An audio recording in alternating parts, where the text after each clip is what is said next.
Hello, welcome everyone. Welcome, welcome, welcome. Thank you so much for coming, for listening, bringing your ears and your hearts and your bodies to this podcast. This is The Female Shaman. I'm your host, Sheila Hernandez, and just a little shout out to YouTube. I'm going to put in the description box a link to my YouTube channel. It's also called The Female Shaman. And there I give free readings for the astrology and the tarot. And I'm asking people to please subscribe to my channel because one of the messages that I got during my practices, the shamanic practices that I do outside on the land, is that I need to offer more free things to people. So that's what I'm doing. And YouTube, besides this podcast, YouTube is a really great way to do that. So if you subscribe, then it gets to more people. And I'll say this now, so in case at the end, hopefully, maybe you'll be asleep or at least more relaxed. If you are interested in more of the work that I do with people, my teaching and my coaching, and I also give readings. But I'm very much like, even when I give readings, I'm a teacher, so I always try to teach my clients. My clients usually become my students. So, we are who we are. And also, so I work with the astrology, which I'm going to talk about in today's podcast, is a little bit of the astrology happening this week, because it's pretty important in terms of our dreaming. But I look at people's astrology, and then we usually do some kind of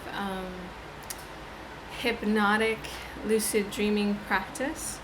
The practice that I do from ancient Mexico they didn't have the word for hypnosis, but they're very much like self-hypnosis. And I do a little bit of it with you here on this podcast. And I also help people try to look at the regression and progression of their lives, which is actually even part of the lucid dreaming practice, to go beyond time and to establish your soul and your will and your consciousness beyond just this life. So future lives, past lives, and the past generally, especially at this particular moment, we're trying to leave the past behind us and not ruminate so much on the past. But it is helpful in terms of, and that's the beauty of astrology too, is that it sort of corroborates a past life experience that you may have had. It could be a betrayal of a sibling or a lover, and then therefore in this life you're kind of trying to work through that issue. And sometimes these things come out in our dreams. From a psychology point of view, it's something that you're trying to resolve and heal and find the love from the other person. But in the ancient traditions of Mexico that I practice, it's less about resolving it and more about, certainly there is resolution, but more about to see the places where you might be sensitive and open to having your attention snatched from you in the subconscious, in the realms of dreams. And then whatever happens in this lineage of Mexico that is said to be 26,500 years old, that what happens in our dreams happens in our waking reality. Which brings me to the astrology, because the astrology this week for your dreaming and your sleeping might be challenging. We have Mars opposing Neptune. Neptune is the ruler of dreams.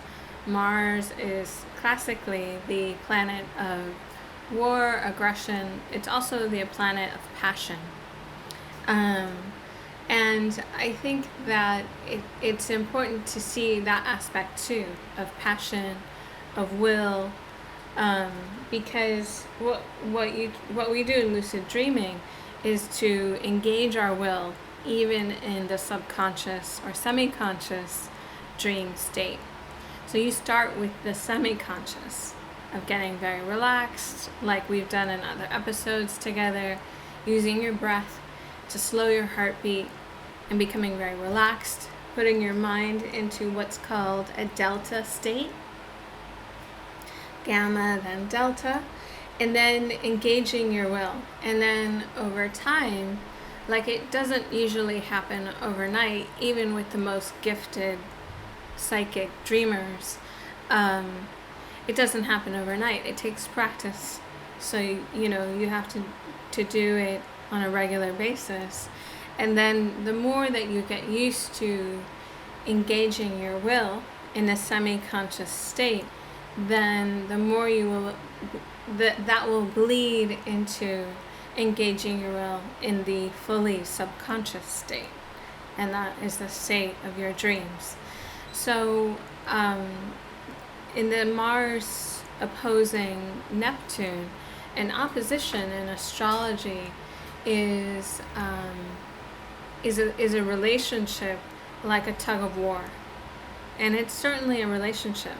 So you want your way, and then the other person wants it their way, and you're in a tug of war. And it's an opportunity to see each other. So Mars and Neptune have an opportunity to really recognize each other's gifts and power. And Neptune has the power of the subconscious, which any of you who have studied neuro-linguistic programming,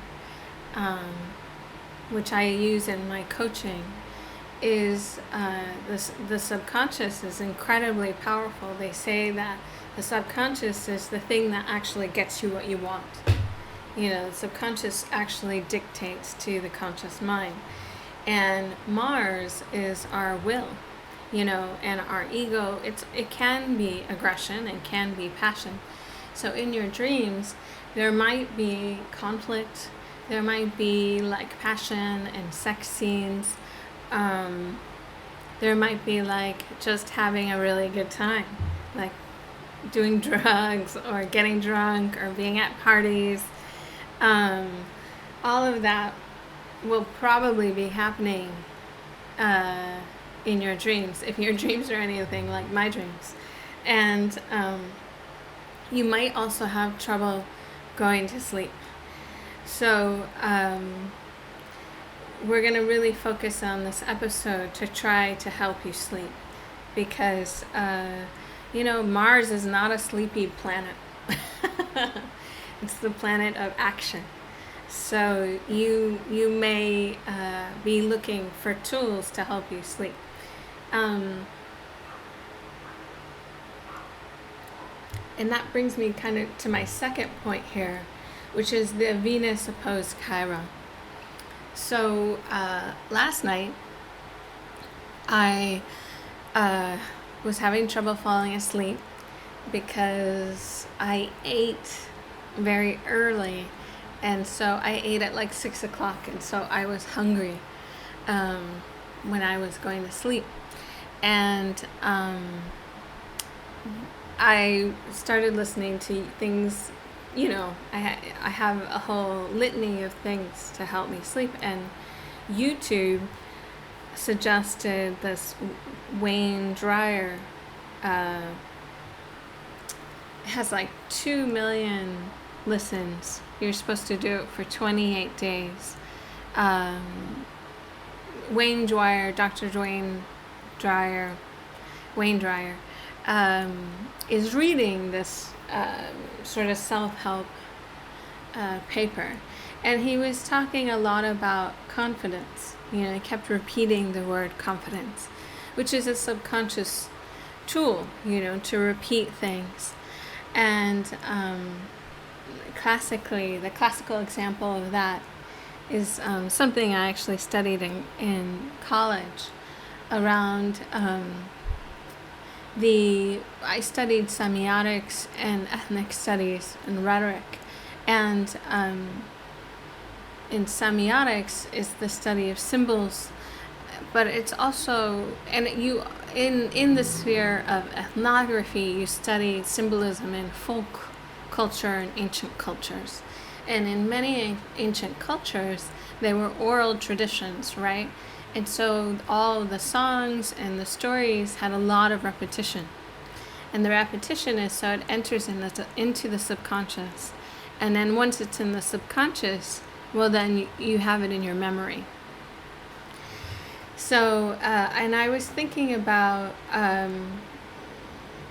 confidence and whether that is part of the reason that we have trouble falling asleep. And it could be, it could be part of it. I think that it's maybe one aspect of it. I see it as love and connection, and very specifically in a shamanic way to the earth, and perhaps even each other. But we are all manifestations and a part of the earth. So that I think that confidence is an emotion that's connected to that. But I think in the bigger picture, it's about our relationship to the planet and that feeling of support, abundance, and love. And then, of course, how that manifests in our interpersonal relationships and in our general relationships with each other. And interpersonal relationship is the ones we have with ourselves and the people that are very close to us. And so in this journey that you're on of finding sleep, finding your connection to the planet, to metaphysics, to the great mystery, to ancient culture, and to divination, and your own psychic abilities and potential, and your own ability to tap into the subconscious, which is really what we call psychic abilities. And by the way, the more that you do your shamanic practices and your rituals, the more your psychic abilities will be tuned, the more finely tuned they will become. That's just how it works. The ritual is very important for us. As I've said, and maybe I'll say again, it's part of the quieting of the mind that these practices give us. And you don't have to go and find a teacher. You can create your own rituals. But there has to be a quieting of that mental chatter for some part of your day to tune those psychic capabilities. The constant mental chatter, as in our book, The Wheel of Time, was talking about, is something that inhibits us from connecting to our true power. And I think that our true power is the power of our subconscious. So that Mars, Neptune. So Mars really, as the ego, has the ability, if we can kind of overcome the lower vibrations. I don't want to say lower, I hate using that word, but the parts of ourselves that need the escape of sex or vice, or, if you're into shamanism, it might be mushrooms or peyote or ayahuasca, that need the escape from the 3D reality to become fortified. It's the, if you can supersede, because those things will always be a part of us. So it's just about reaching sort of into the mystery beyond the compulsion, beyond our compulsions. Then that is where we find mastery. And Mars is a wonderful ally in finding mastery, which is why Don Juan, Carlos Castaneda's teacher, is always talking about becoming a warrior in shamanism. A spiritual warrior, but you're a warrior nonetheless, because you're using your ego to overcome yourself, to overcome your mental chatter. And I think that when we're falling asleep, what I know from my own experience is when the mental chatter can become really heightened and much louder, and you begin to worry about things like your abundance and about love, whether or not you're loved, if you have love, if you feel the love in your life. And so that's the Chiron Venus opposition moment that we're in now. And again, it's an opposition, it's a tug of war, it's a relationship. Chiron is a wound, and also the healer and the teacher. And Venus is the planet of love, attraction, sensuality, and even abundance. And so it's an opportunity. Our wounds might be coming up. There might be questions coming up, particularly as you're falling asleep, about love in your life. If you're loved, if you have the love, if anyone loves you out there, if you love yourself, if the love that you have is valuable, if you're already in a relationship. And I want to invite you to heal this aspect of yourself, using what in my now 23 years of experience in shamanic practices is that the empowerment of healing yourself. One of my favorite sayings that I heard in Mexico was that when you go to a doctor, the doctor heals you. When you go to a shaman, the shaman teaches you to heal yourself. And so try to see this opportunity of of sort of a rather uncomfortable, I think the nicest way to say it is uncomfortable situation of not being able to sleep, as an opportunity to heal your shadow and heal the part of yourself who really questions the love in your life. And a wonderful exercise I can give you as a coach is to write down the favorite people in your life, the things that you like about them, and then write to them and tell them the things that you like about them. It's a wonderful way to show appreciation and love and nurture the love in your life. For sure, you're going to feel that love in the 3D, in this realm, because love is one of those things. It's immaterial. So, of course, we question it. And even when love manifests in the material as flowers or gifts or jewelry or a car, a new car, or a house, you can still question it because it is an immaterial force, but a force nonetheless. And I think that it's perhaps, the things that cause us the most grief can be the things that heal us the most. That's the beauty of Chiron, the wounded healer who is the teacher of the gods. So I hope that was clear. And I think so. I've said it before and probably will say it again. And so let's and go to the other episodes too.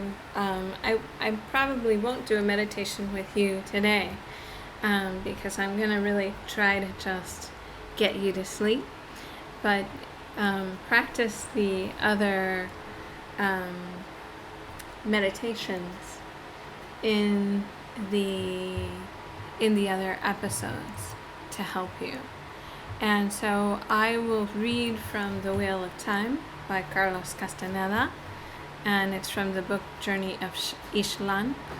And then I will read from my own book called The Jewel of Singularity, which is also my Instagram handle.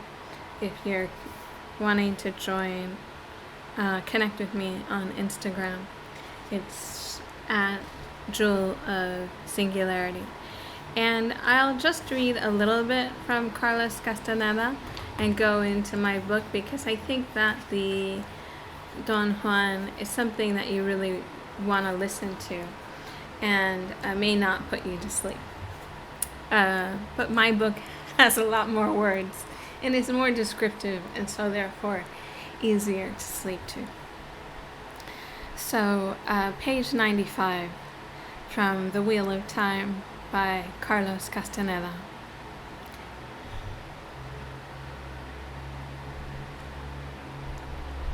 A man, any man, deserves everything that is a man's lot. Joy, pain, sadness, and struggle. The nature of his acts is unimportant, as long as he acts as a warrior. If his spirit is distorted, he should simply fix it, purge it, make it perfect. Because there is no other task in our entire lives which is more worthwhile. Not to fix the spirit is to seek death. And that is the same as to seek nothing, since death is going to overtake us, regardless of anything. To seek the perfection of the warrior spirit is the only task worthy of our temporariness and our womanhood. By the way, I'm going to begin in the coming months to do more exercises with you using conscious dying, which is the shamanic practice of dying while awake, to help us prepare for sleep, which is the small death, and also what the French call the petite mort, the orgasm. I mean, I'm special in that I will want to talk about our female sexuality in regards to our ecstatic spiritual experience, but it's also related to literal dying and sleeping and dreaming. But more about that in future episodes. This episode, we're just going to try to get you to relax and fall asleep. So you could take a deep breath and exhale. Page 96. The hardest thing in the world is to assume the mood of a warrior. It is of no use to be sad and complain and feel justified in doing so, believing that someone is always doing something to us. Nobody is doing anything to anybody, much less to a warrior. Page 97. A warrior is a hunter. She calculates everything. That's control. Once her calculations are over, she acts. She lets go. That's abandon. A warrior is not a leaf at the mercy of the wind. No one can push her. No one can make her do things against herself or against her better judgment. A warrior is tuned to survive, and she survives in the best of all possible fashions. Page 98. A warrior is only a woman, a humble woman. She cannot change the designs of her death, but her impeccable spirit, which has stored power after stupendous hardships, can certainly hold her death for a moment long enough to let her rejoice for the last time in recalling her power. We may say that that is a gesture which death has with those who have an impeccable spirit. Let's read that again. But her impeccable spirit, which has stored power after stupendous hardships, can certainly hold her death for a moment long enough to let her rejoice for the last time in recalling her power. We may say that that is a gesture which death has with those who have an impeccable spirit. 99. It doesn't matter how one was brought up. What determines the way one does anything is personal power. A woman is only the sum of her personal power, and that sum determines how she lives and how she dies. Page 100. Personal power is a feeling, something like being lucky, or one may call it a mood. Personal power is something that one acquires by means of a lifetime of struggle. A warrior acts as if she knows what she is doing, when in effect she knows nothing. Let's read that again. Page 101. A warrior acts as if she knows what she is doing, when in fact she knows nothing. Page 102. A warrior doesn't know remorse for anything she has done, because to isolate one's acts as being mean or ugly or evil is to place an unwarranted importance on the self. The trick is in what one emphasizes. We either make ourselves miserable or we make ourselves strong. The amount of work is the same. That's wonderful. I'm going to read that again. The trick is in what one emphasizes. We either make ourselves miserable or we make ourselves strong. The amount of work is the same. Page 103. People tell us from the time we are born that the world is such and such and so, and naturally we have no choice but to accept that the world is the way people have been telling us it is. Page 104. The art of a warrior is to balance the terror of being a woman with the wonder of being a woman.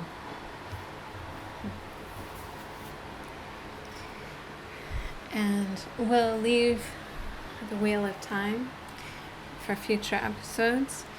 And we'll come back to the Jewel of Singularity. The full title of my book currently is The Jewel of Singularity, Black Holes, Female Orgasms, and Learning Sex Magic. It's supposed to be funny. So, where we left off is page 112. And the young people are in the forest and looking at a map that they found. And it's Gertrudis' map in Ursula's hands. And sorry about any sounds that you hear. It is the recycling, the glass recycling. It's too hot in my house for me to close the windows. So my fan is on. Hopefully you just hear the fan in the background. Here we go. The devil is here. I just don't know where. Their masks illuminate faces and personalities. Pietro, Sandra, and Ursula all look back to the overwhelming redwood in front of them.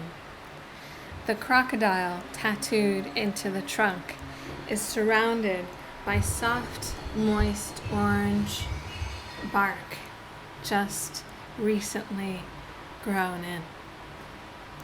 Pietro Dumas is doing something extraordinary.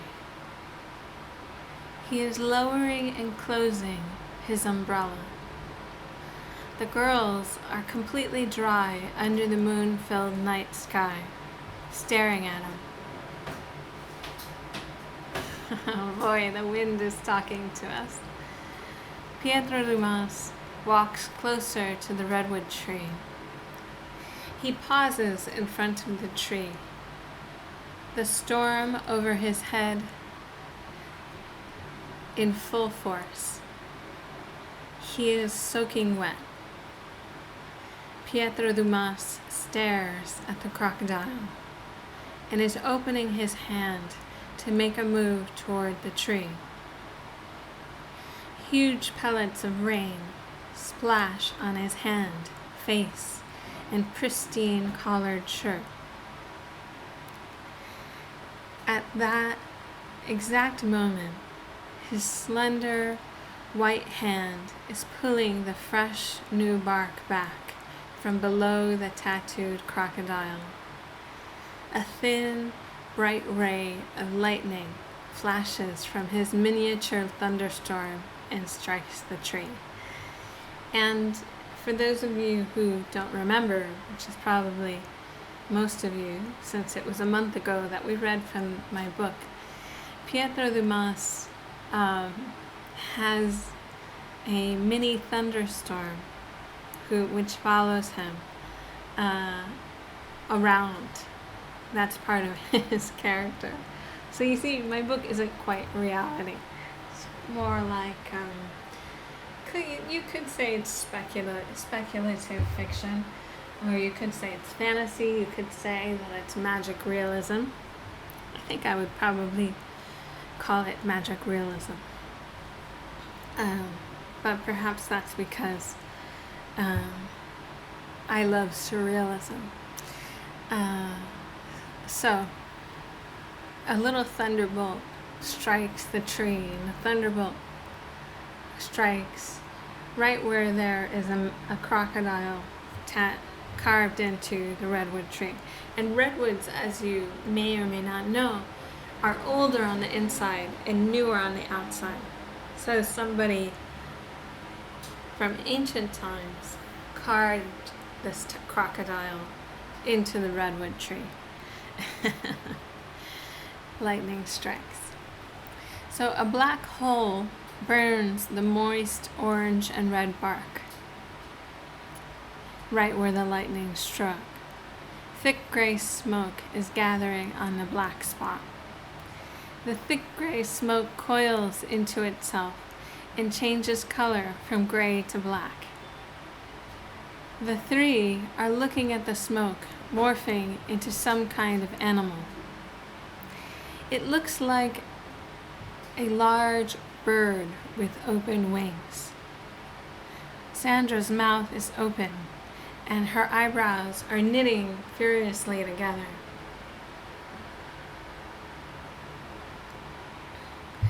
The black smoke is not an eagle, like mine. It is turning into a thick obsidian snake. Ursula gulps. You might be wondering, like mine, who is speaking here? It's Veena. Veena is narrating.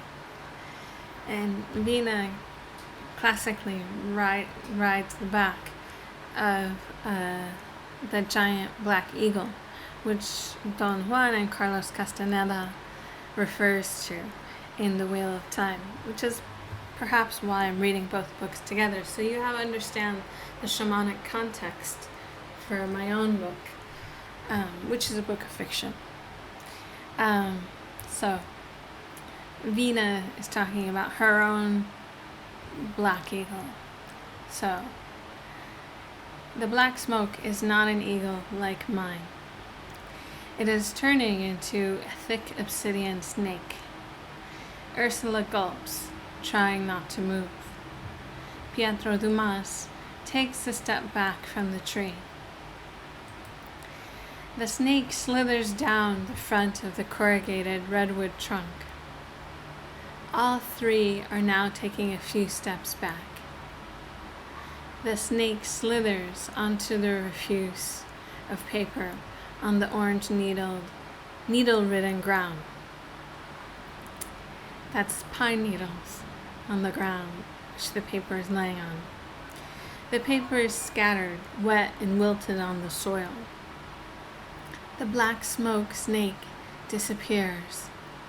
The yellow paper is absorbing it. Many small letters create words that appear on the back of the paper. The words read, quote, "Take 28 breaths, counting to 7. So you can do this now. This practice is meant for it to be done by the reader. So if you're having trouble sleeping, go ahead and do this practice. That was the point of why I added it into the book. Sort of like a cooking book, a shamanic cooking book. Literature with practical exercises. Take 28 breaths, counting to 7. Inhale, counting to 7. Exhale, counting to 7.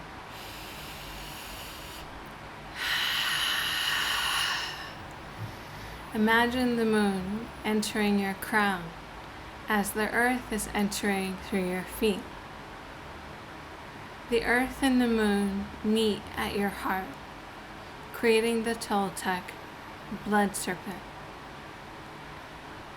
We did this in other episodes, I believe. But go ahead and do it now. Begin to breathe, counting your breaths on your hands, counting to 7. Breathe, counting to 7. Command the snake to enter your liver and eat all of your anger. Move the snake to your kidneys and command it to dine on your fear and guilt, releasing you of those emotions. Command it to your stomach and have it gobble down all the traumas you've never been able to overcome. Lead the snake to your lungs. Separate it into 2 snakes, one for each lung, and have it shovel all the sadness into their bellies of the snake, healing you. Finally, breathe from 1 to 13, allowing and slowing down your heart rate. And do this now if you like. Repeat this 4 times. So breathing to 13, counting to 13, and slowing your breath so much that your heart also slows down. This is coming into the delta state that I was referring to. And actually, this is happening to me now as your channel. And go ahead and try to tap into the sense in me that I'm providing for you as an intuitive guide.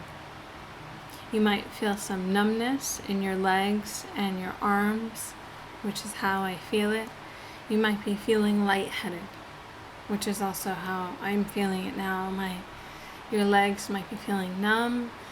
Your mind and your head might be feeling lightheaded, like reality might be spinning a little bit. Just relax into your body and allow your body to feel the support of your pillow, your bed, and the earth itself. Breathe, take a deep breath, counting to 7 or to 13, whichever number you feel more comfortable. Count to 7 for our chakras, releasing any negative emotion inside of our energy bodies of the chakra. Release. Establishing that firm connection to the earth. And continue to breathe as I read to you the shamanic exercise of the blood serpent. So, slowing down your heart rate, repeat this number sequence 4 times. Command the snake to digest any aging and pain that has happened to your heart, that is done to your heart. Then imagine the snake moving into your fingertips.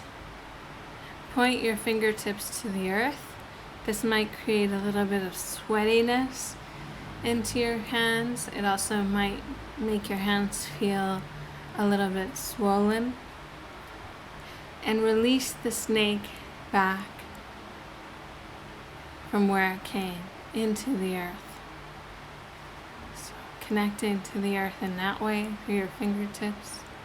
And you can do this now.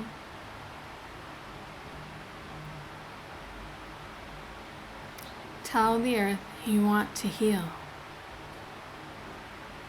Follow the black eagle when he becomes an owl. The owl will give you answers. The answers lie inside the cave. Now we come back to our characters, Sandra, Pietro, and Ursula. The cave, remember, is a metaphor, a Toltec metaphor for the subconscious. What the hell, Sandra says, after reading the back of the map. I think it's a healing ceremony. And did you see that thing in the smoke? It turned into a snake. But at first, it looked like an eagle. Ursula saw the eagle. Interesting. That's Veena. That's Veena's voiceover. I saw an eagle too. But it disappeared now. How will we find it again? Pietro Dumas asks.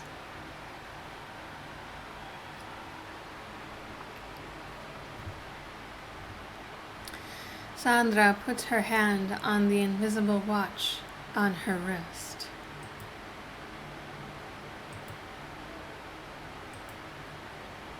Sorry, I'm just checking the time. I hate to break up the party, but my dad, the sheriff, is on his way. I overheard him talking to Deputy Mike on the phone. They're definitely coming. And we have exactly 44 minutes until he gets here. And exactly 24 hours and 44 minutes until whatever your mom was trying to prevent from coming is coming. Thank you, Sandra. You're right. Let's go. Does your dad really believe the church is haunted? Pietro Dumas is formal, as if he is at court. They want to see if what the villagers are saying is true. My dad also said that if he finds either you or me or Ursula, we'd be in big trouble. Capital T. I was all, Dad, I'm too old to get in trouble. And he was all, Pietro's dad is still bugging me to question her again. About your alibi, Ursi? It's 11:31 a.m. There's still time. This is Ursula. The happening, quote, doesn't come until midnight. We can't ignore what just happened. We have to follow the clues. We have to find the black eagle who turns into an owl and follow it into the cave. I'm not going into a cave, says Sandra. I have claustrophobia. It affects my asthma. She pulls out her inhaler. What does that feel like? Asked Pietro Dumas. It feels like I'm choking. Any confined, crowded space makes me feel like I'm going to have an asthma attack. How horrible. Pietro, it's not as bad as having a thunderstorm follow me around. I didn't mean it that way. I know. I just wanted you to know that I'm not into sympathy. I'm sure. Someone with your past. What's that supposed to mean? Nothing. I'm sure foster care wasn't easy. No, it wasn't. But you don't see a big rainstorm following me around, do you? What is that supposed to mean? It's not my fault. I've been to every meteorologist in the country, every doctor, every physicist. No one knows what's wrong with me. Pietro, no one is saying it's your fault. Sympathy, Ursula interjects. Sympathy can be a precarious thing without trust. We all just need more time together.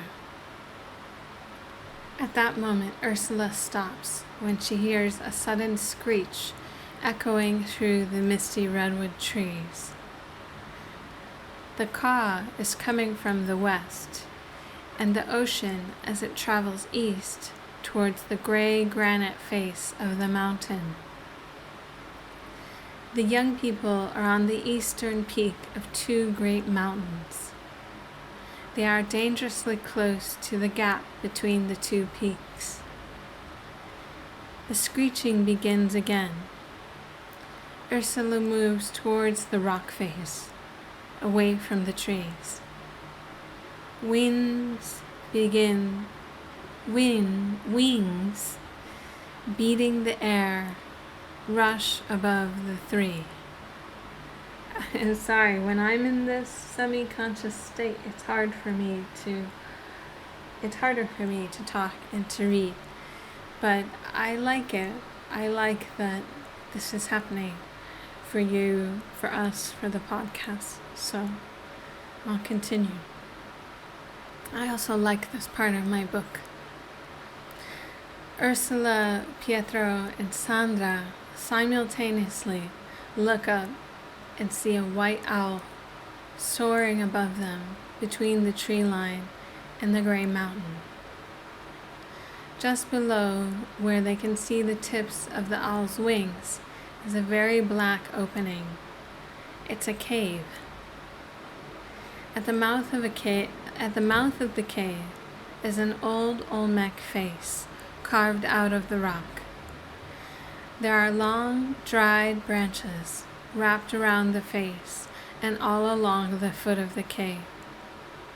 The cave is some 200 meters below the towering willow tree guarding the old church. Some of the branches are hard, brown, and cracked.